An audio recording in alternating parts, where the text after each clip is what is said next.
Permítame explicarle rápidamente qué es un reino. Reino es un estado o un territorio geográfico donde es gobernado por un rey, que tiene todo el poder legislativo, judicial, político, social y total autoridad para ejercer dominio sobre los súbditos de su reino. En un reino es distinguido por tener una cultura diferente, una economía diferente, unas leyes y normas diferentes, incluso una lengua y un léxico diferente que es exclusivo de ese reino.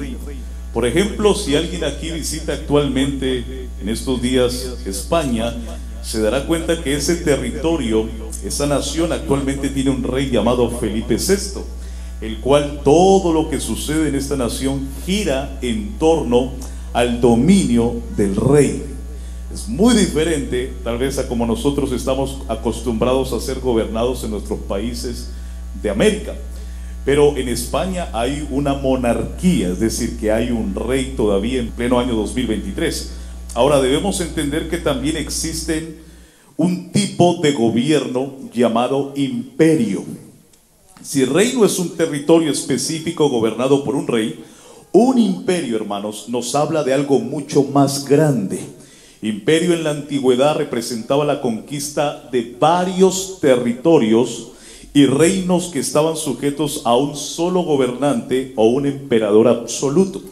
Recordemos, uno de los imperios antiguos más famosos fue el de Alejandro Magno, el cual llevó a su imperio macedonio a conquistar toda Asia Menor, el mar, parte de las islas del mar Egeo, y con su ejército conquistó el poderoso imperio persa y el imperio aquemenida, estableciendo su gobierno y su dominio sobre casi el 3.5% de todo el mundo, estableciéndose como el segundo imperio antiguo más grande conocido hasta ese entonces en todo Occidente.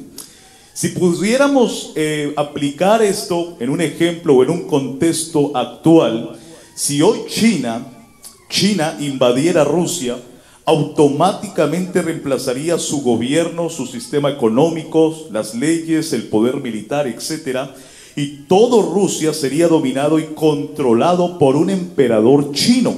Entonces tendríamos algo similar a lo que se conocía como un imperio en la antigüedad. ¿Por qué estoy diciendo todo esto? Porque tiene mucho que ver con lo que Jesús dijo.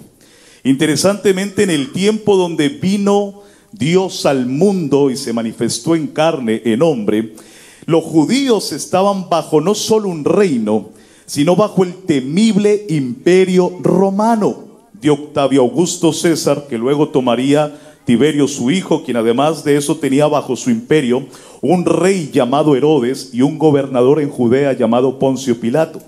Así que los judíos estaban cansados, subyugados de vivir bajo el régimen del imperio romano. En todo el territorio de Israel habían soldados romanos, centuriones, tribunales, campamentos con el emblema del imperio. Los romanos tenían la potestad de exigirle, escúcheme esto, a los judíos comida, mujeres, dinero, ropa y cualquier cosa que se les antojara. Los judíos no tenían un rey propio en ese entonces. Ellos no tenían autonomía, no tenían independencia como nación, ni mucho menos como reino.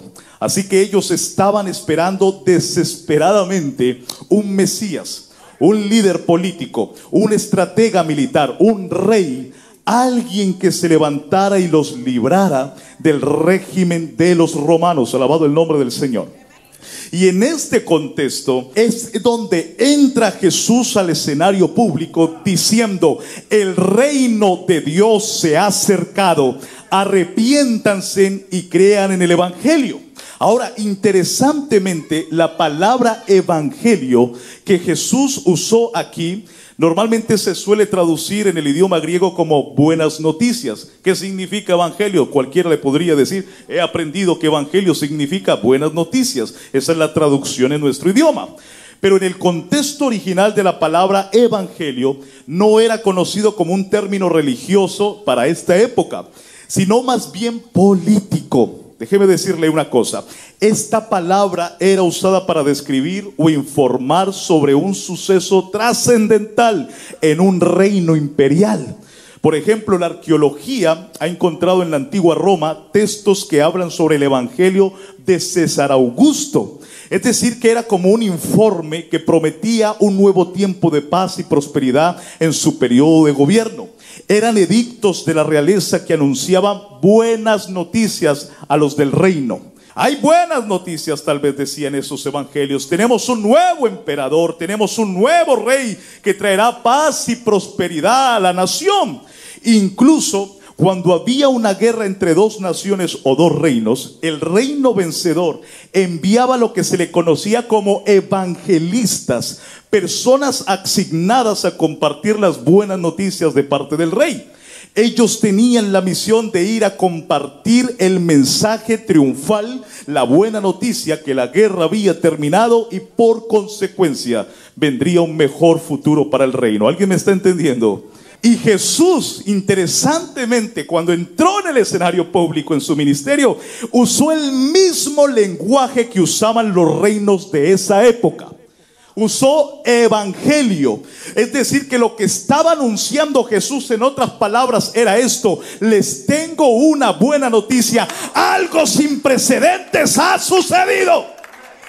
De ahora en adelante nada será igual. El reino de los cielos se ha acercado. Un reino que no es de este mundo ha llegado. Porque cuando llega el reino, llega el rey. Y donde está el rey, está el reino. Oh, yo no sé si me está entendiendo. El rey de la gloria bajó a la tierra de los mortales. Eso es lo que quiso decir: el tiempo se ha cumplido. Traigo un mensaje diferente a los que les da César Augusto. Traigo un mensaje diferente a los que les da Herodes. Yo sí traigo buenas noticias de salvación. Alabado el nombre del Señor. Crean a este evangelio, crean a este anuncio, crean a este informe del reino de Dios. Jesús inició su ministerio con una declaración, hermanos, que cambiaría el concepto y la mentalidad de lo que es un reino diferente a todos los reinos del mundo. La gente, al oír a Jesús, entonces, hablando de este reino, se preguntaban y se rascaban la cabeza: ¿cómo es este reino? ¿De dónde viene? ¿Cómo se puede hacer parte de este reino? ¿Quién es su rey?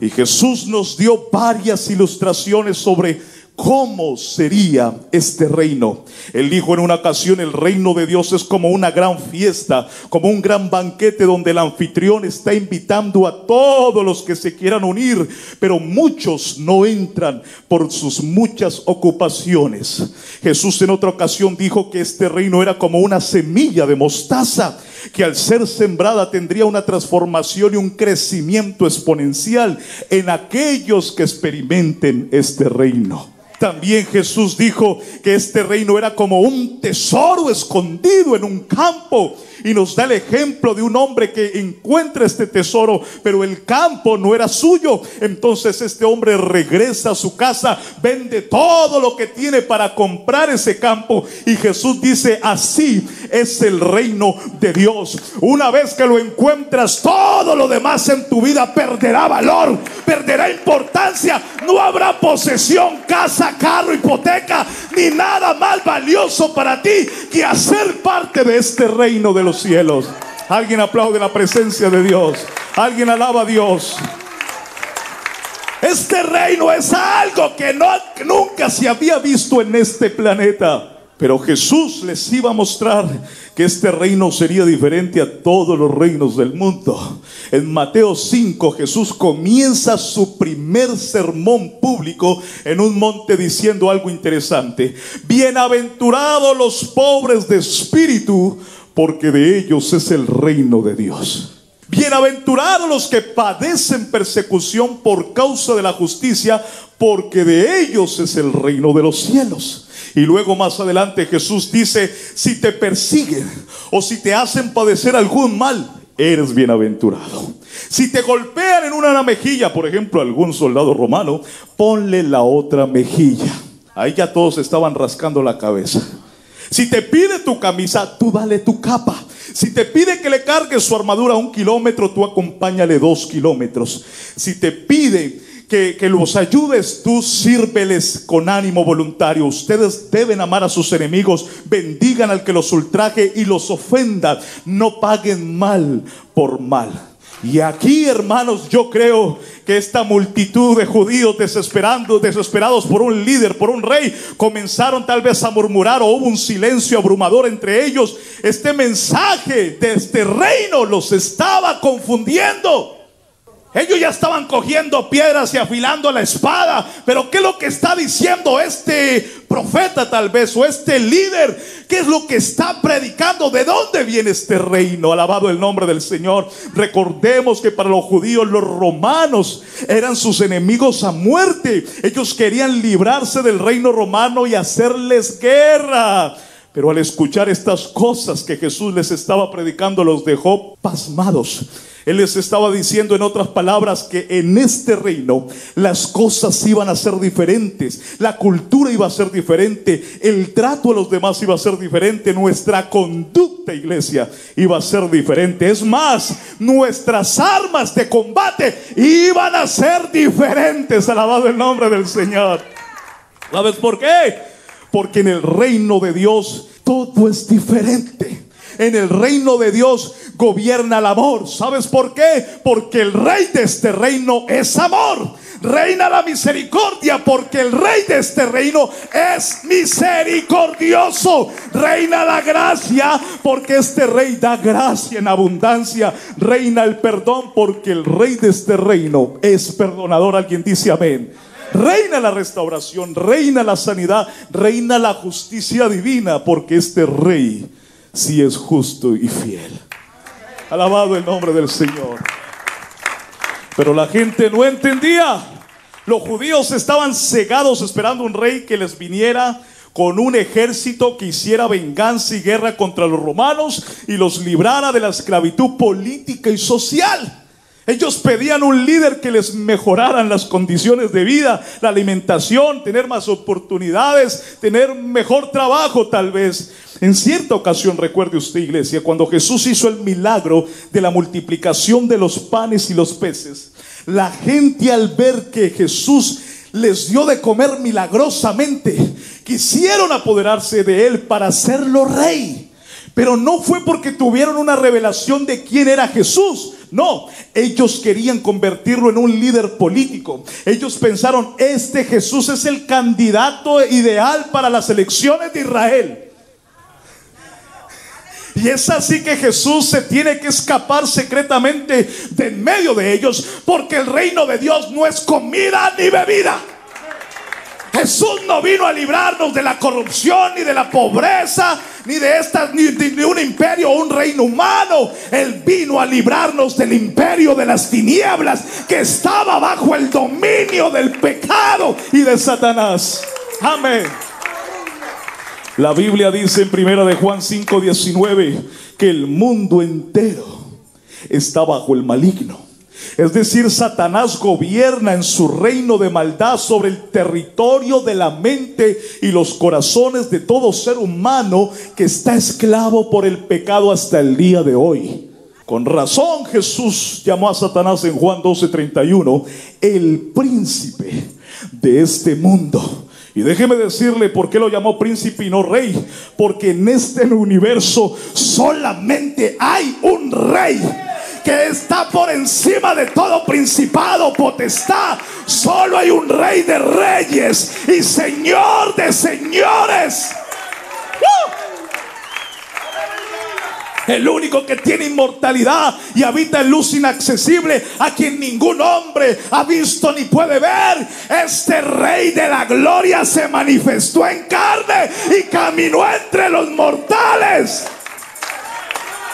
¿Sabe por qué? Porque Dios nos ama. Este Dios nos ama porque de tal manera amó Dios al mundo, que ha dado a su Hijo unigénito, para que todo aquel que en Él crea no se pierda, mas tenga vida eterna. Él siempre, este Rey siempre, hermanos, ha querido estar cerca de nosotros. cerca de nosotros. Por eso el profeta Isaías, siglos atrás, profetizó: el Señor mismo dará una señal. Una joven dará a luz un niño y le pondrá por nombre Emanuel, que significa Dios con nosotros. Dios está hoy con nosotros. Oh, no me escucharon. Dios está en medio. Es más, está en nosotros. Este rey no tenía necesidad de dejar su trono, su gloria y su majestad, donde es alabado por ángeles, serafines, querubines y millares de seres celestiales que le dicen por toda la eternidad. Tal vez usted lo hace una vez cada 8 días, pero allá los ángeles le dicen: santo, santo, santo es el Señor, Dios todopoderoso. Y se cubren con sus alas, porque cuando lo ven no resisten tanta gloria del rey.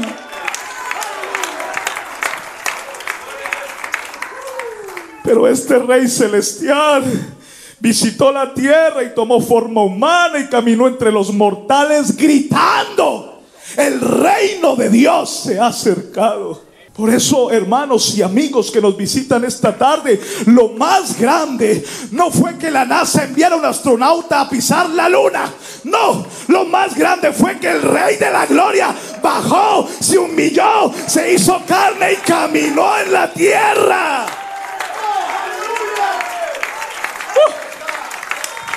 Por eso yo estoy seguro que si usted le alaba esta mañana, Dios está aquí, su reino está aquí, el rey está en casa. Alguien puede alabar un momentico al rey. Alguien puede reconocer el reinado de este rey.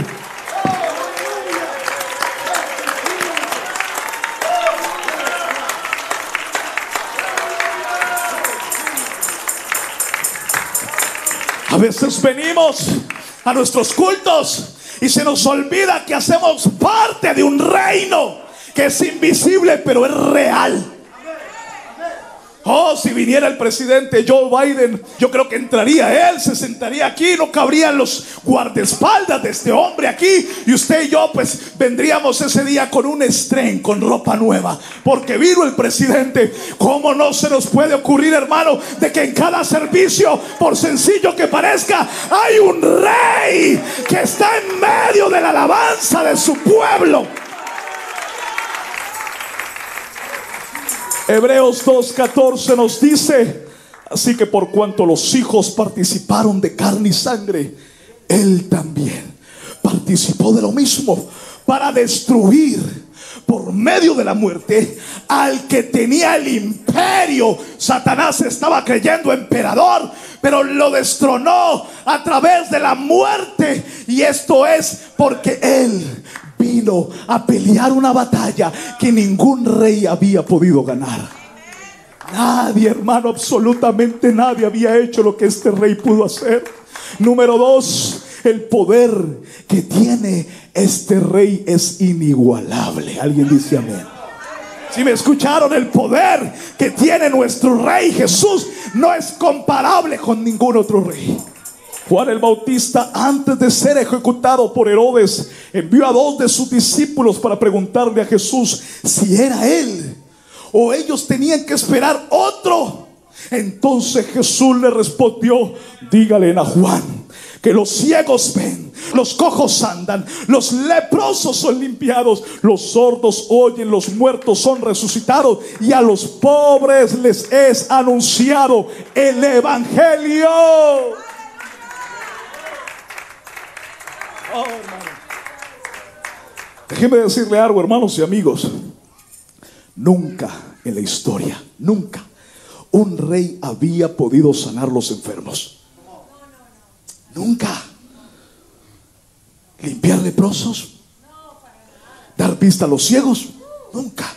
Hacer caminar al paralítico, menos. Pero este rey no solo tiene el poder de sanar, sino que también tiene el poder de perdonar pecados. En una ocasión le trajeron un paralítico en una casa donde Jesús estaba predicando, y cuando bajaron por el techo al paralítico, Jesús lo miró, y al ver la fe de ellos, ¿sabe qué dijo este rey? Hijo, tus pecados te son perdonados. Y los que estaban en esa casa, los religiosos, estaban ahí murmurando y calumniando y diciendo: ¿quién se cree este para perdonar pecados? Solamente Dios puede perdonar pecados. Lo que ellos no sabían es que ese que estaba ahí, tan sencillito que se veía, era el Rey de la gloria, que puede perdonar y que puede sanar.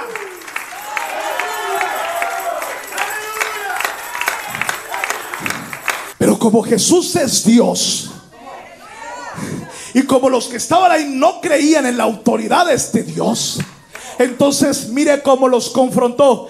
¿Qué es más difícil? ¿Decirle tus pecados te son perdonados? Pues para que sepáis que el Hijo del Hombre tiene poder. A ti te digo, hijo, levántate ahora y camina. Y al que estaba paralítico, no solamente le perdonaron los pecados, le pusieron a manejar los pies.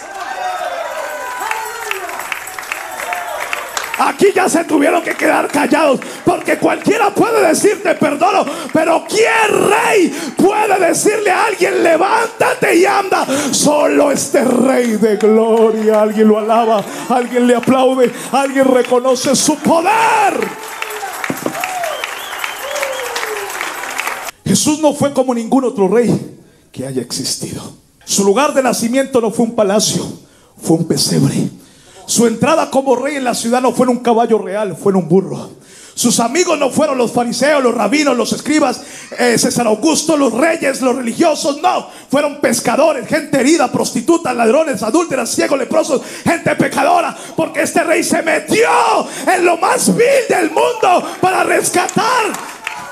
Él vino a buscar y a salvar lo que se había perdido. Y por eso usted antes era un drogadicto. Por eso aquí antes había un pandillero. Antes había un sicario. Antes había alguien malo. Y hoy puede levantar las manos porque el reino lo cambió. Yo estoy escuchando el lenguaje del reino. Cuando esta tarde estábamos cantando, yo escuchaba cómo gente hablaba en lengua. Y ese lenguaje no le gusta a Satanás, porque ese lenguaje es el lenguaje del reino de Dios.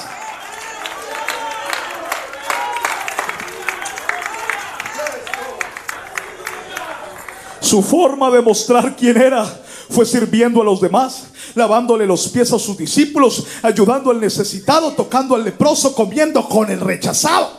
Su arma contra el odio y el desprecio fue muriendo en la cruz por amor a todos nosotros. Su corona no fue de oro, sino una corona de espinas. Su mensaje no fue juicio y condenación, sino que fue gracia y misericordia. Su respuesta a aquellos que le gritaban: si eres el rey de los judíos, bájate de esa cruz. ¿Y sabe qué dijo él? Padre, perdónalos porque no saben lo que hacen. Su muerte no fue natural ni pacífica, sino desnudo en un madero, con su cuerpo desfigurado junto a dos ladrones. Oh hermano, ¿qué rey tiene estas credenciales? Uno los ve a estos reyes de la tierra que no son capaces de agachar a coger un trapo, que andan ahí con sus sirvientes. Si hace sol sale un tipo ahí con una sombrilla, porque el rey no puede ni tocar la sombrilla. Pero este rey es humilde, manso, lleno de amor, lleno de gracia. Esto era lo que les ardía de envidia y de rabia a los fariseos, a los religiosos de ese tiempo, porque ellos se creían los más santuchos de Israel. Y cuando miraban a Jesús le decían: ¿quién te dio esta autoridad? Nosotros estudiamos aquí en este Sanedrín, este es mi instituto, este es mi certificado. ¿Dónde están tus credenciales? Ellos no sabían que este no necesitaba credenciales de hombres. Este era el rey que hizo los cielos y la tierra.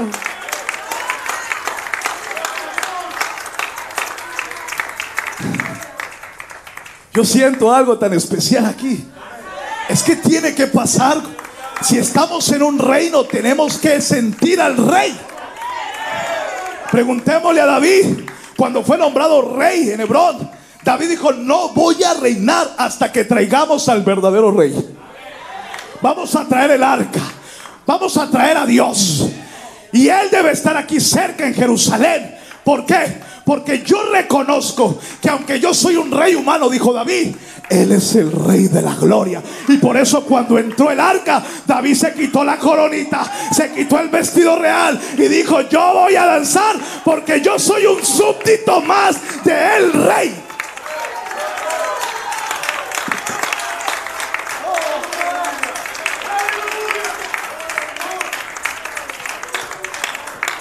Y déjeme decirle, amigo y hermano, que aunque murió y fue sepultado este rey, hasta el día de hoy hay un letrero en su tumba con un anuncio que dice: ¿por qué buscáis de entre los muertos al que vive?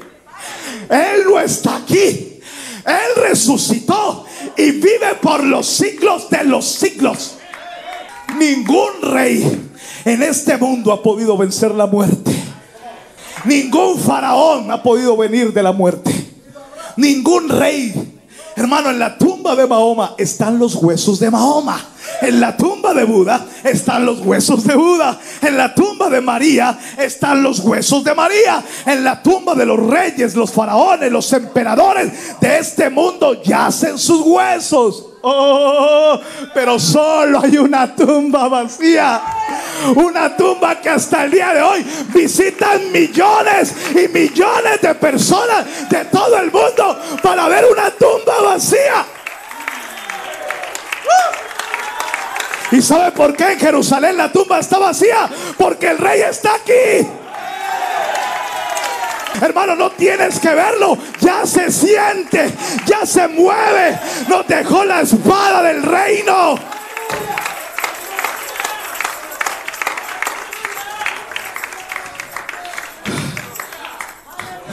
Viene a mi mente el momento cuando Poncio Pilato, el gobernador de Judea, por intereses personales y políticos, tenía, aunque no quería, tenía que sentenciar a muerte a Jesús.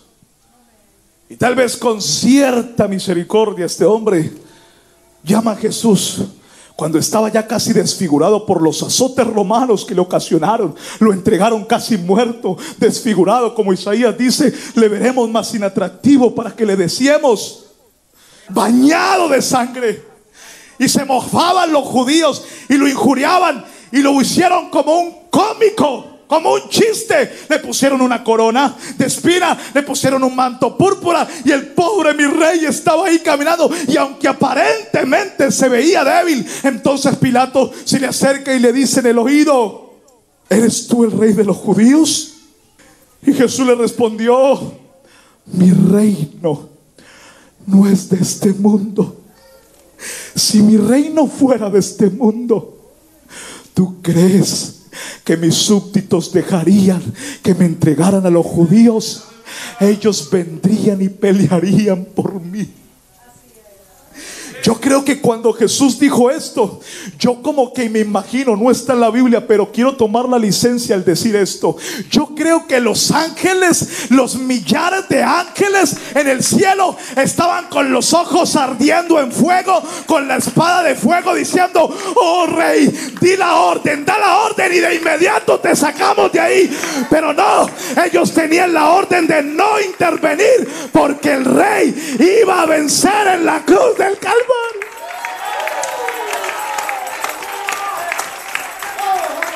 El diablo estaba pensando: ahí lo voy a derrotar. He matado a reyes y nunca vuelven de la muerte.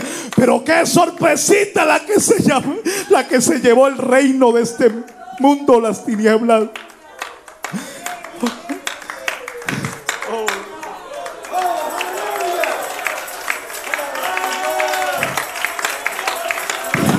Ese fue el propósito por el cual Él reinó. Ese fue el propósito por el cual Él fue hasta la cruz. Para que tu alabanza explotara esta mañana. Para que tú lo reconocieras. Para que tú supieras que Él es digno de ser rey. A Él nadie lo puso ahí. Él se ganó su mérito a punta de sangre.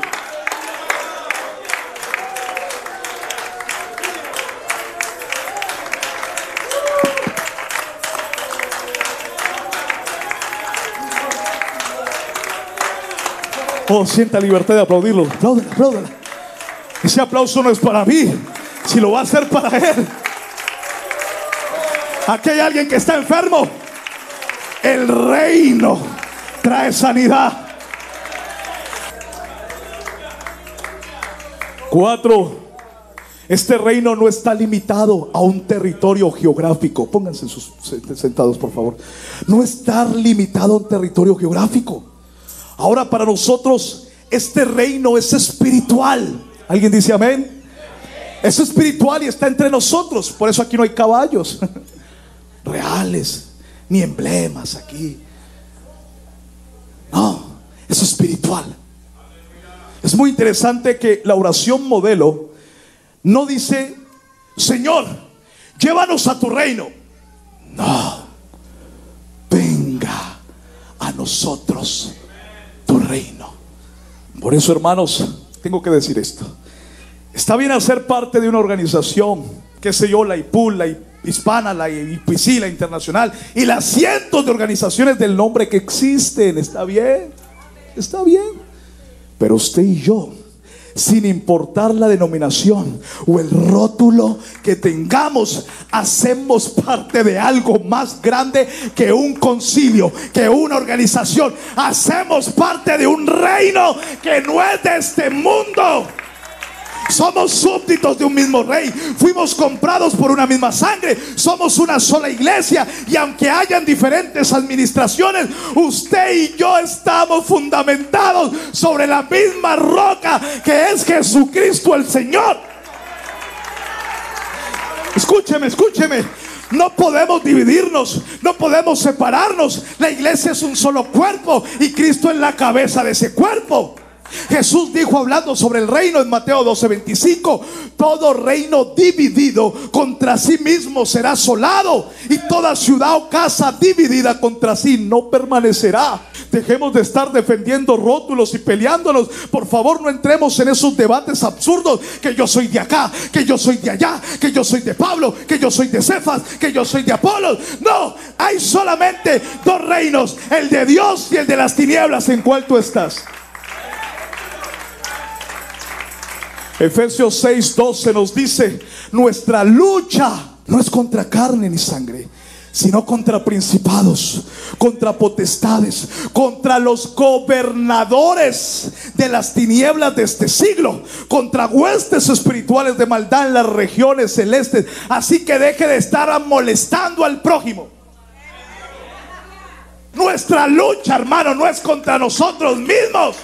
Un reino dividido no podrá permanecer. Hace unos años, aquí en Houston, cuando llegué y Dios me trajo a este país, me invitaron a una iglesia de una denominación que no voy a decir el nombre por respeto, y prediqué allá, y recuerdo que la gloria de Dios cayó. La gente todavía no se quería parar del púlpito porque estaban sintiendo la presencia del Rey. Y yo pues tenía que irme, me bajé, y el pastor de esta organización me llama en el pasillo y me dice: hermano, ¿y usted dónde está? Y yo le dije: hermanos, estoy en la UPC. La UPC, o la iglesia, fue la que hizo el proceso migratorio y voy a trabajar con ellos. Dios le bendiga, nunca más te volveremos a invitar, porque tú eres de allá, no de acá. Hermano, los hermanos que estaban saliendo por el pasillo escucharon eso, y en el parqueadero salieron y me decían: perdón, hermano, perdón a nuestro pastor. Hermano, no sé qué le pasa. Hermano, esa mentalidad de organización limitada es la que está dividiendo hoy. Hermano, somos la iglesia del nombre de Jesús, y solamente hay una iglesia, y somos hermanos en Cristo Jesús.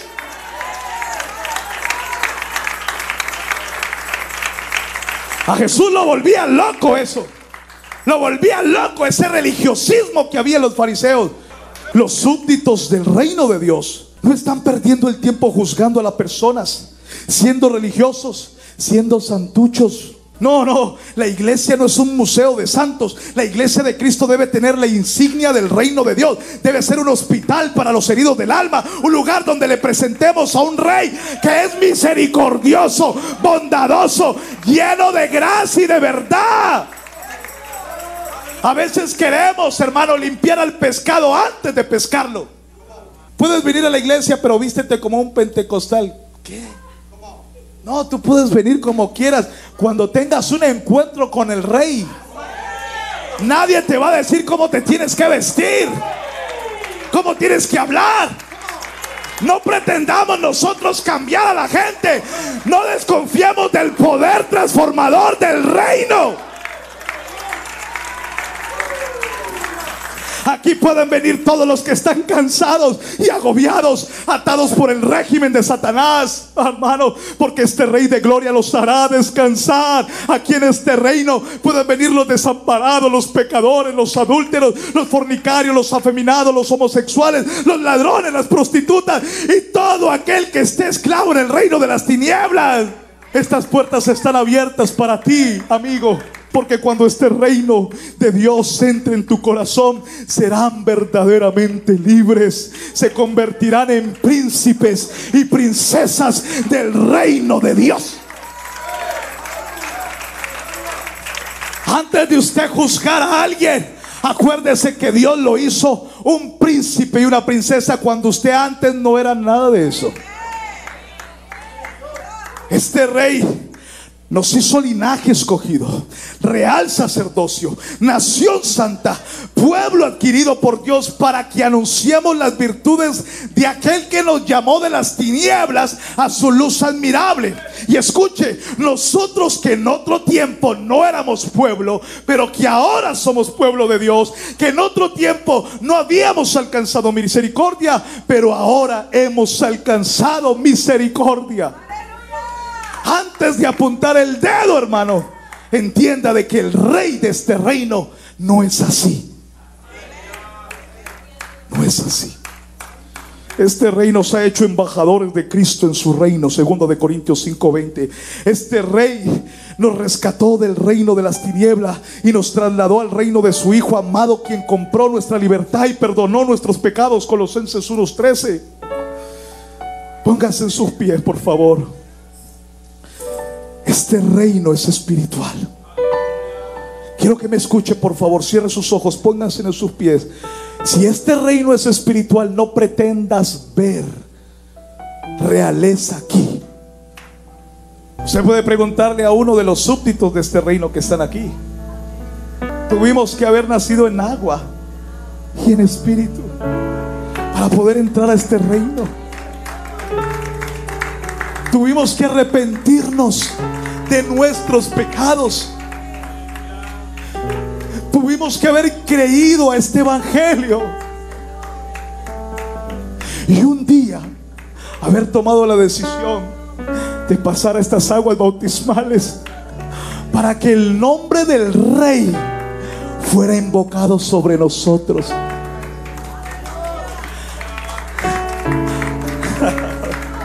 Aplauda, aplauda, aplauda, aplauda la presencia de Dios.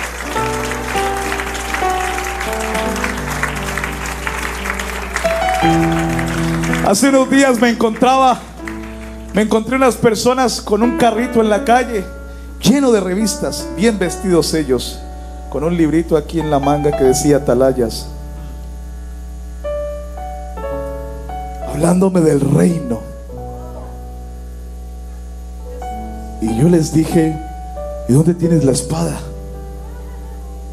¿Dónde está tu Biblia? Porque para hablar del rey hay que usar los decretos del rey. Y tú me hablas de un reino, pero no he escuchado que me hables del rey. Porque hablan del reino y nunca mencionan al rey.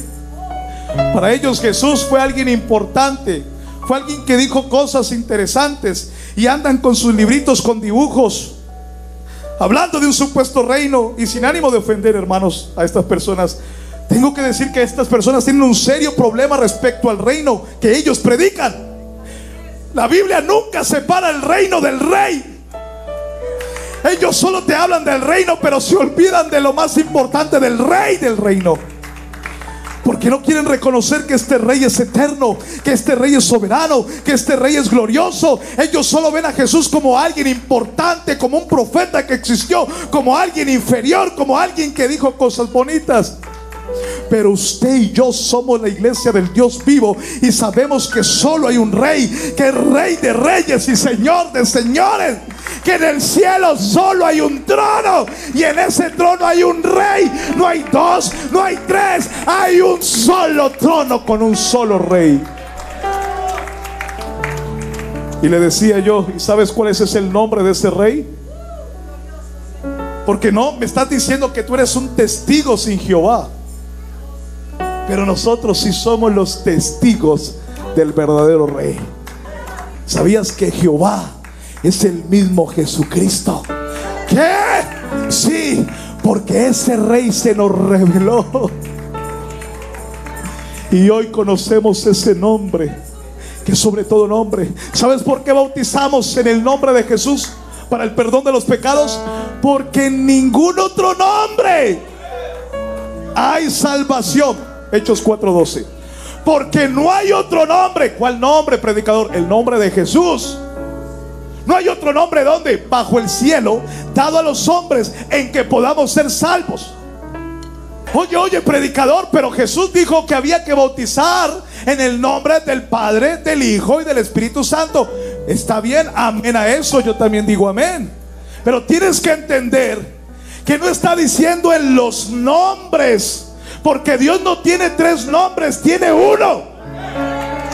Y así como yo soy padre, así como yo soy hijo, así como yo soy esposo, no soy tres personas diferentes, soy uno con tres funciones diferentes.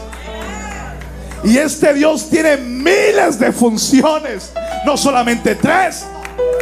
Pero es Padre. ¿Cuántos creen que Él es el Padre eterno? Que es el Hijo de Dios que vino al mundo y que ahora se manifiesta sus funciones a través de su Espíritu Santo. Eso que usted está sintiendo, ese es el Espíritu Santo. El Rey Dios es Espíritu. El Espíritu está aquí, no lo tienes que ver, solo sentirlo.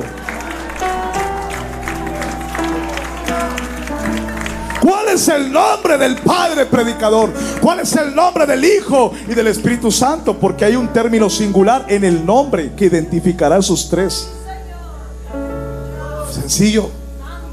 ¿Cuál es el nombre de Dios? Le pregunto yo a esas muchas personas de otras creencias, ¿sabes cuál es el nombre de Dios? Unos dicen Alá, otros dicen Yahweh, otros ni saben. El único nombre que perdona pecados es el nombre de Jesús. Por eso no vas a encontrar en toda la Biblia ningún registro bajo el bautismo en los títulos. No hay ninguno. Te doy $1000 si lo encuentras. Pero sí vas a encontrar mucha referencia. Bautismo bíblico es bajo el nombre de Jesucristo. ¿Y cuántos hoy son bautizados en el nombre de Jesús? Usted tiene el sello del Rey. Cuando el Rey venga a establecer el reino por completo en esta tierra, va a haber toda la gente que tiene una franja que dice Rey de Reyes y Señor de Señores, Jesucristo. Dele ese aplauso.